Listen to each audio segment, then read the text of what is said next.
Usimkatie tamaa. Maneno mawili madogo lakini yenye uzito mkubwa. Maneno yanaweza kusimulia safari nzima ya maisha ya Alan Okello kutoka kaskazini mwa Uganda, wilaya ya Lira.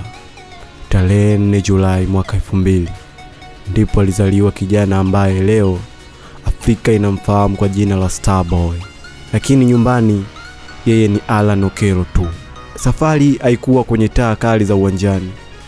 Ilianza kwenye vumbi la ndoto katika Destiny Sport Academy. Ndoto ilikuwa, vipaji vikachanua.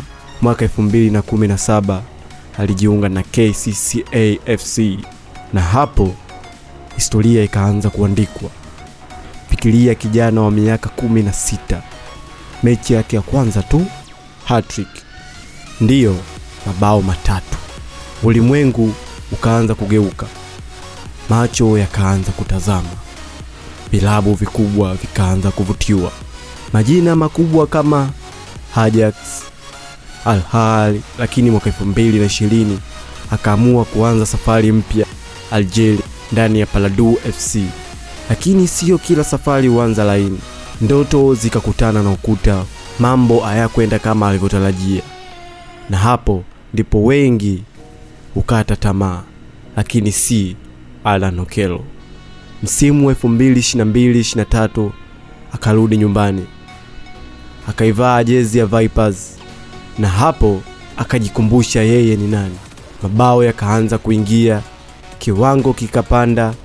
Mechi 56, mabao 22. Msimu wa 2024-25 mabao 19 pekee kwenye ligi. Hiyo sio bahati, hiyo ni kazi. Na taifa lake Uganda limempokea kama shujaa katika CHAN 2024 na kufuzu AFCON 2025. Alionyesha kwa nini anaitwa Starboy. Mechi 36 za kimataifa, mabao 6, assist 10. Kijana mdogo lakini mzigo mkubwa mabegani. Tunzo zipo nyingi.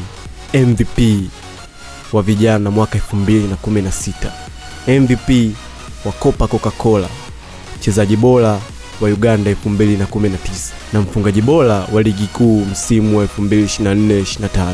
Lakini hadithi halisi inaanza hapa ndani ya kikosi cha Yanga. Mwanzo haukuwa mzuri. Mechi 8, hakuna bao, hakuna assist. Maneno yakaanza, shinikizo likaongezeka. Wengine wakaanza kusema ameisha. Lakini baada ya dhiki ni faraja. Leo hii mechi 3 tu, amehusika kwenye mabao 6. Ndiyo 6. Anatabasamu. Anacheza kwa furaha, anaonesha ulimwengu kuwa bado yupo. Hii ndiyo hadithi ya Alan Okello, hadithi ya kuanguka na kusimama tena na tena.